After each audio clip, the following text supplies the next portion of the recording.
Hi everyone, welcome back to Couponing with Isa. Hope everyone is doing well. Thank you all for the prayers.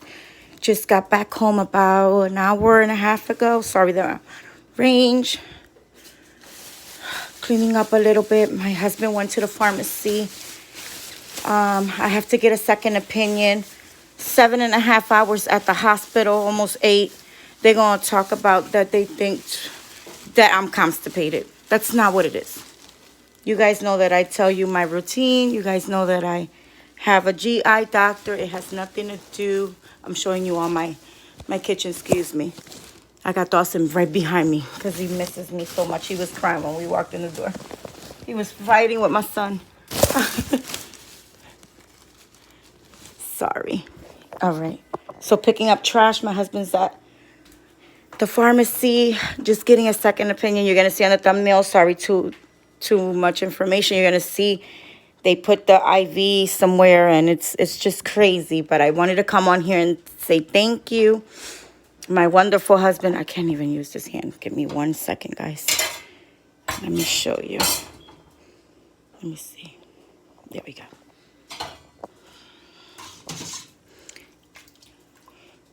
He got up and did this. He was super scared. He was like, I thought you were going to give birth. Birth to what? I can't have no more kids, boy. But thank God for him. He was there. He was like, no, you need a second opinion. So we are going to get a second opinion. Because you guys know that I had it at the beginning of the month.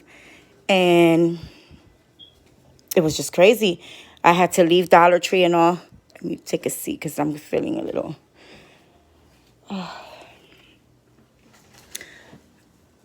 I had to leave Dollar Tree after it happened the first time. I don't have my tripod with me. And the pain, I had a great church service. We left early. At 11, I didn't get back until almost 6:30. A church member took us out to eat to his house. Amazing food. She did whitening fish, collard greens, white rice, beans, you know, the works. And then my son was here. We watched the game. I went up to take a shower, and it just came out of nowhere. Just out of nowhere. It pushes down on my ovaries. It pushes down through the stomach. So I called my aunt because my aunt is a nurse in Puerto Rico, one of my aunts. And she was like, I think it's a kidney stone. And that hurts. And I called my daughter. My daughter was like, go to the hospital because it might be that or your fibroids. And half of the hospital was empty.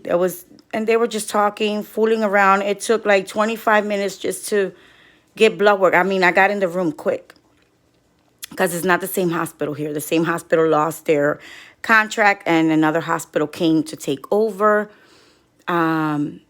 And then she put the IV in, and then she put it here, as you guys are going to see.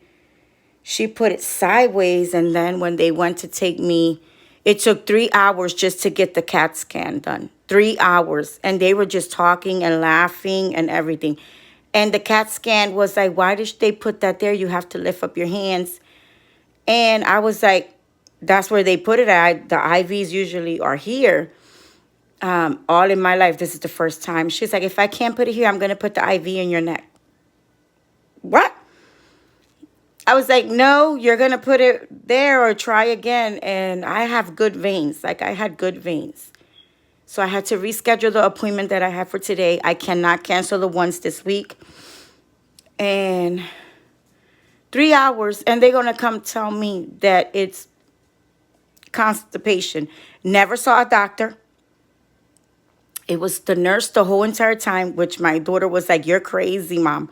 Get out of there. The doctor needs to go see you. The nurse is just there to handle lab work and whatnot. And I'm like, I know because, you know, obviously everyone's been in hospitals before. And she's like, oh, they're in a critical condition. They're in surgery. Da, da, da, da. He's the only doctor in surgery? Like, where's the other doctors? And there was like 6 or 7 patients already admitted. Like, you seen the lights in the ER. But they were taken care of. But, as walking in, the ER room was completely, like, the lights were out. The security guard was watching TV, the other one was walking around. The other one was just, handling, coming in, checking your purse. And the other one, they are still doing the COVID test. They'll ask you if you're vaccinated, but they'll check, to see that you don't walk in with it. No mask required. It's up to you after they did the thing. And she's like, we need a pregnancy test. We need a urine test. I'm like bending over in pain. And then the guy jumped out, got me a wheelchair and all. It was crazy, like crazy. You had me there for 6 hours and you're telling me today that, oh, you're just constipated. I'm like, well, my husband's like, get out of the bed. Let's go. They're going to kill you in here or do some type of stuff to you. He was freaking out. He was like, let's go. So she's going to go say, oh, I'm going to give you a bottle of Motrin. I can't have Motrin. And go buy a laxative.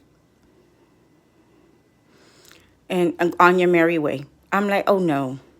I will not be going back to the hospital. And believe me, that hospital was not like that. That was like one of the number one hospitals we had there. I was born in that hospital.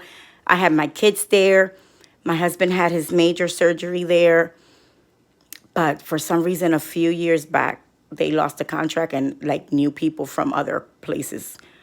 But just pray for me, y'all. I will, after the appointment tomorrow, my GI doctor's next door, so I'm going to stop by and see what they say. But no, my aunt was like, you're telling me all your symptoms is kidney stones or your gallbladder. I know it's not the appendix because, appendix takes, if you're not in a surgery room in 10 seconds, you're going to lose your life. But, yeah, thank you all for your prayers and all, and I'll keep you posted. I love you all and thank you. God bless and thank you all. Have a wonderful, blessed week and thank you all for thinking of me. Love y'all.